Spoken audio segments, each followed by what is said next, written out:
Hi ಎಲ್ರಿಗೂ ನಮಸ್ಕಾರ. Welcome back to my YouTube channel Savinenapu. ನಾನೆಂಬ್ಲತಾ. ಇವತ್ತು ನಾವು ಅಂಗನವಾಡಿಲಿ ಕೊಡೋ ಲಡ್ಡು ಪುಡಿನ ಮಿಲ್ಲೆಟ್ ಲಡ್ಡು ಪುಡಿ ಬಳಸ್ಕೊಂಡು ಹೇಗೆ ಉಂಡೆನ ಮಾಡೋದು ಅಂತ ತೋರಿಸ್ತಾ ಇದ್ದೀನಿ. ಅದಕ್ಕೂ ಮುಂಚೆ ಯಾರೆಲ್ಲ ಹೊಸ್ತಾ ನನ್ನ ಚಾನಲ್ ನೋಡ್ತಿರೋ ಪ್ಲೀಸ್ ನನ್ನ ಚಾನಲ್ನ ಸಬ್ಸ್ಕ್ರೈಬ್ ಮಾಡ್ಕೊಂಡು ನೋಡಿ. ನೀವು ಸಬ್ಸ್ಕ್ರೈಬ್ ಮಾಡೋದ್ರಿಂದ ನಾನು ಹಾಕೋ ಎಲ್ಲ ವೀಡಿಯೋ ನಿಮಗೆ ಬಂದು ಸೇರ್ತವೆ. ಈಗ ವಿಡಿಯೋ ಸ್ಟಾರ್ಟ್ ಮಾಡೋಣ. ನಾನಿಲ್ಲಿ ಮನೆಯಲ್ಲಿ ಅಂಗನವಾಡಿಗೆ ಹೋಗೋ ಮಕ್ಕಳಿದ್ರೆ ಅವರಿಗೆ ಕಂಪಲ್ಸರಿಯಾಗಿ ಈ ಥರದ್ದು ಲಡ್ಡು ಪುಡಿನ ಕೊಡ್ತಾರೆ. ಅದನ್ನು ನಾವು ಬಳಸ್ಕೊಂಡು ಹೆಲ್ದಿಯಾಗಿ ಉಂಡೆ ರೆಸಿಪಿನ ಹೇಗೆ ಮಾಡೋದು ಅಂತ ತೋರಿಸೋಣ. ಈಗ ನಾನಿಲ್ಲಿ ಒಂದು ಅರ್ಧ kg ಮಿಲ್ಲೆಟ್ ಪುಡಿನ ಒಂದು ಬಾಣಲಿಗೆ ಹಾಕ್ಕೋತಾ ಇದ್ದೀನಿ. ಒಂದು ಅರ್ಧ ಪ್ಯಾಕೆಟ್ ಹಾಕ್ಕೊಂಡಿದ್ದೀನಿ. ಅದನ್ನ ಗ್ಯಾಸ್ ಹಚ್ಕೊಂಡು ಲೋ ಫ್ಲೇಮಲ್ಲೇ ಚೆನ್ನಾಗಿ ಘಮ ಬರೋ ತನಕ ಹುರ್ಕೊಳ್ಳೋಣ. ಇವಾಗ ಸದ್ಯಕ್ಕೆ ಏನು ಸೇರಿಸ್ಕೋಬಾರ್ದು. ಮೊದಲು ಒಂದು 5 ನಿಮಿಷ ಹಾಗೆ ನಿಧಾನ ಉರಿಲೇ ಹುರ್ಕೋಬೇಕು.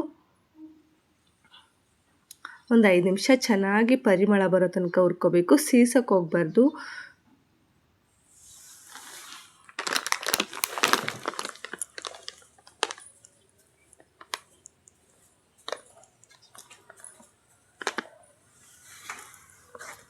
ಈ ಮಿಲ್ಲೆಟ್ ಪುಡಿಲಿ ಗೋಧಿ, ಅಕ್ಕಿ, ಬಾಜ್ರಾ, ರಾಗಿ, ಜೋಳ, ಮೆಕ್ಕೆಜೋಳ, ಸಿರಿಧಾನ್ಯ, ಸೋಯಾ ಎಲ್ಲ ಥರದ ಕಾಳನ್ನು ಹಾಕಿರೋದ್ರಿಂದ ತುಂಬ ಹೆಲ್ದಿಯಾಗಿರೋ ಪುಡಿಯಾಗಿರುತ್ತೆ. ಅದಕ್ಕೆ ಬಿಸಾಡೋದ್ರ ಬದಲು ಈ ಥರದ ರೆಸಿಪಿ ಮಾಡಿಕೊಟ್ರೆ ಮಕ್ಕಳು ಹೆಲ್ದಿಯಾಗಿರ್ತವೆ ಮತ್ತು ಆರಾಮಾಗಿ ಅಡ್ಡಾಡ್ಕೊಂಡು ತಿಂತಾ ಇರ್ತವೆ. ಈಗ ಒಂದು 5 ನಿಮಿಷ ಚೆನ್ನಾಗಿ ಹುರಿದಿದ್ದೀನಿ. ಇದು ಹೆಲ್ದಿಯಾಗಿರೋ ಪುಡಿ. ಇದರಲ್ಲಿ ಯಾವುದನ್ನು ಸೋಸೋದು ಬೇಡ, ಯಾವುದು ಜರಡಿ ಹಿಡಿಯೋದು ಬೇಡ. ಇದೇ ಸಣ್ಣಕ್ಕೆ ಇರುತ್ತೆ. ಉಂಡೆ ಕಟ್ಟೋ ಅದಕ್ಕೆ ಹಿಟ್ಟು ರೆಡಿ ಇರುತ್ತೆ. ನಾವು ಜಸ್ಟ್ ಹುರ್ಕೊಂಡ್ರೆ ಸಾಕಾಗುತ್ತೆ. ಒಂದು ಬಾಣಲಿ ಇಟ್ಕೊಂಡು ಒಂದು 5 ನಿಮಿಷ ಈ ಥರ ಹುರ್ಕೊಳ್ಳೋಣ. 5 ನಿಮಿಷ ಆಗಿದೆ. ಈಗ ಇದಕ್ಕೆ ಒಂದು 2 ಸ್ಪೂನಷ್ಟು ತುಪ್ಪ ಸೇರಿಸ್ಕೊತಿದ್ದೀನಿ. ತುಪ್ಪ ಸೇರಿಸ್ಕೊಂಡು ಮತ್ತೆ ಒಂದು 5 ನಿಮಿಷ ಹುರ್ಕೊಳ್ಳೋಣ. ನಿಧಾನ ಉರಿಲೇ ಹುರ್ಕೋಬೇಕು. ಇದರಲ್ಲಿ ಸಿರಿಧಾನ್ಯಗಳೆಲ್ಲ ಇರೋದ್ರಿಂದ ಸೀದ್ಬಿಟ್ರೆ ಟೇಸ್ಟೆಲ್ಲ ಹೋಗಿಬಿಡುತ್ತೆ. ಈಗ ಒಂದು 5 ನಿಮಿಷ ಆಗಿದೆ. ಇದು ತಣ್ಣಗೆ ಹಾಕಿ ಒಂದು ತಟ್ಟೆಯಲ್ಲಿ ತೆಗೆದಿಟ್ಕೊಂಡ್ಬಿಡೋಣ. ನೋಡಿ, ಈ ತಟ್ಟೆ ತೆಗೆದಿಟ್ಕೋತಾ ಇದ್ದೀನಿ. ಈಗ ಇದೇ ಬಾಣಲಿಗೆ ಮತ್ತು ಗ್ಯಾಸ್ ಮೇಲೆ ಇಟ್ಕೊಂಡು ಒಂದು 1/4 kg ಆಗೋಷ್ಟು ಬೆಲ್ಲನ ಹಾಕ್ಕೋತಿದ್ದೀನಿ. ಅರ್ಧ kg ಪುಡಿಗೆ 1/4 kg ಬೆಲ್ಲ ಉಪಯೋಗಿಸ್ಕೊತಿದ್ದೀನಿ. ಮೊದಲು ಈಗ ಬೆಲ್ಲನ ಕರಗಿಸ್ಕೊಳ್ಳೋಣ. ಬೆಲ್ಲ ಮುಳುಗೋವಷ್ಟು ನೀರು ಹಾಕ್ಕೊಂಡು ಬೆಲ್ಲನ ಕರಗಿಸ್ಕೊಳ್ಳೋಣ. ಬೆಲ್ಲ ಕರಗಿಸ್ಕೊಂಡು ಶೋಧಿಸ್ಕೋಬೇಕು. ಯಾಕಂದರೆ ಒಂದೊಂದು ಬೆಲ್ಲದಲ್ಲಿ ಕಲ್ಲುಗಳೆಲ್ಲ ಇರ್ತವೆ, ಅದಕ್ಕೆ ಶೋಧಿಸ್ಕೊಳ್ಳೋಣ. ಈಗ ಬೆಲ್ಲ ಕರಗಿದೆ. ಈಗ ಒಂದು ಪಾತ್ರೆ ತಕ್ಕೊಂಡು ಶೋಧಿಸ್ಕೋತಾ ಇದ್ದೀನಿ.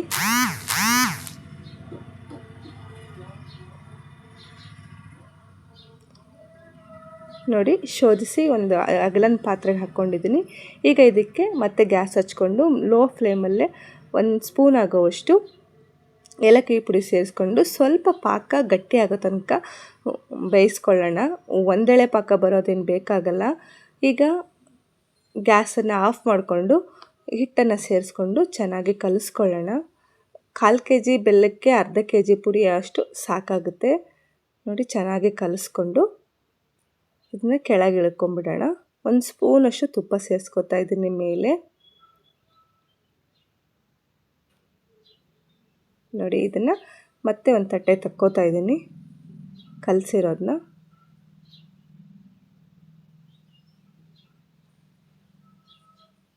ಇದು ಸ್ವಲ್ಪ ತಣ್ಣಗಾದ ತಕ್ಷಣ ಗಟ್ಟಿ ಆಗೋಕ್ಕೆ ಸ್ಟಾರ್ಟ್ ಆಗಿಬಿಡುತ್ತೆ. ಅದಕ್ಕೆ ತೆಳ್ಳಗಾಗಿದೆ ಅಂತ ಏನು ಕೆಟ್ಟೋಯ್ತು ಅಂದ್ಕೊಳ್ಳೋಕೆ ಹೋಗಬೇಡಿ. ನೋಡಿ, ಈ ಥರ ಚೆನ್ನಾಗಿ ಸ್ವಲ್ಪ ಕೈಯಲ್ಲೇ ದುಂಡುಗೆ ಮಾಡ್ಕೊಳ್ಳೋಣ. ಸ್ವಲ್ಪ ಕೈಗೆ ತುಪ್ಪ ಸವರ್ಕೊಂಡು ನಮಗೆ ಉಂಡೆಗೆ ಎಷ್ಟು ಬೇಕೋ ಅಷ್ಟು ಹಿಟ್ಟನ್ನು ತಗೊಂಡು ಈ ಥರ ಚೆನ್ನಾಗಿ ಉಂಡೆ ಕಟ್ಕೊಂಡ್ಬಿಟ್ರೆ ಆರಾಮಾಗಿ ಉಂಡೆ ಬರುತ್ತೆ. ಮತ್ತು ತಿಂಗ್ಳುಗಟ್ಟಲೆ ಇಟ್ಕೊಂಡ್ರು ಸ್ಟೋರ್ ಮಾಡಿಟ್ಕೊಂಡ್ರು ಕೆಡಲ್ಲ. ಟೇಸ್ಟು ಮಾತ್ರ ತುಂಬ ಚೆನ್ನಾಗಿರುತ್ತೆ. ಇದಕ್ಕೆ ನಾವು ಅಂಗನವಾಡಿಯಲ್ಲೇ ಕೊಡ್ತಾರಲ್ಲ ಸಾವಯವ ಬೆಲ್ಲ, ಆ ಬೆಲ್ಲನೂ ಬಳಸ್ಕೋಬೋದು. ನನ್ನ ಕಡೆ ಖಾಲಿ ಆಗಿತ್ತು, ಅದಕ್ಕೆ ನಾನು ಮನೇಲಿರೋ ಬೆಲ್ಲ ಬಳಸ್ಕೊಂಡಿದ್ದೆ. ಆ ಬೆಲ್ಲದಲ್ಲಂತೂ ಚೂರು ಕಲ್ಲು ಇರಲ್ಲ, ಏನೂ ಇರಲ್ಲ. ತುಂಬ ಹೆಲ್ದಿ ಬೆಲ್ಲ ಅದು, ಸಾವಯವ ಬೆಲ್ಲ. ಅದನ್ನು ಬಳಸ್ಕೊಂಡ್ರಂತೂ ಇನ್ನೂ ಹೆಲ್ದಿಯಾಗಿರುತ್ತೆ. ನೋಡಿ, ಕೈಗೆ ಸ್ವಲ್ಪ ತುಪ್ಪ ಸವರ್ಕೊಂಡು ಉಂಡೆ ಕಟ್ಕೊಂಡ್ರೆ ಆರಾಮಾಗಿ ಉಂಡೆ ಬರ್ತವೆ. ಈ ಹಿಟ್ಟು ತುಂಬ ಹೆಲ್ದಿಯಾಗಿರೋ ಹಿಟ್ಟಾಗಿರೋದ್ರಿಂದ ಚೆಲ್ಲಕ್ಕೆ ಮಾತ್ರ ಹೋಗಬೇಡಿ. ಇದರಲ್ಲಿ ದೋಸೆ ಮಾಡ್ಕೋಬೋದು ಮತ್ತು ಪಡ್ಡು ಮಾಡ್ಕೋಬೋದು. ನಿಮ್ಮ ಮುಂದಿನ ರೆಸಿಪಿಲಿ ಮಾಡಿ ತೋರಿಸ್ತೀನಿ ಹೇಗೆ ಮಾಡೋದು ಅಂತ. ಆದರೆ ಈ ಉಂಡೆ ಅಂತೂ ತುಂಬ ಚೆನ್ನಾಗಿರುತ್ತೆ. ಇದನ್ನು ನಾವು ಅಂಗನವಾಡಿಲಿ ಏನು ಮಾಡ್ತಾರೆ ಇನ್ಸ್ಟೆಂಟಾಗಿ ಕಲಿಸ್ಕೊಡ್ತಾರೆ, ಆದರೆ ಅದನ್ನು ಇಟ್ಕೊಂಡು ತಿನ್ನೋಕ್ಕಾಗಲ್ಲ. ಈ ಥರ ಬೆಲ್ಲದನ್ನ ಕರಗಿಸಿ ಮಾಡ್ಕೊಳ್ಳೋದ್ರಿಂದ ನಾವು 15ರಿಂದ 20 ದಿನ ಆರಾಮಾಗಿ ಇಟ್ಕೋಬೋದು. ತಿಂಗಳ ಇಟ್ಕೊಂಡ್ರೂ ಏನೂ ಕೆಡಲ್ಲ, ತುಂಬ ಚೆನ್ನಾಗಿರುತ್ತೆ ಮತ್ತು ರುಚಿನೂ ಅಷ್ಟೇ ತುಂಬ ಚೆನ್ನಾಗಿರುತ್ತೆ.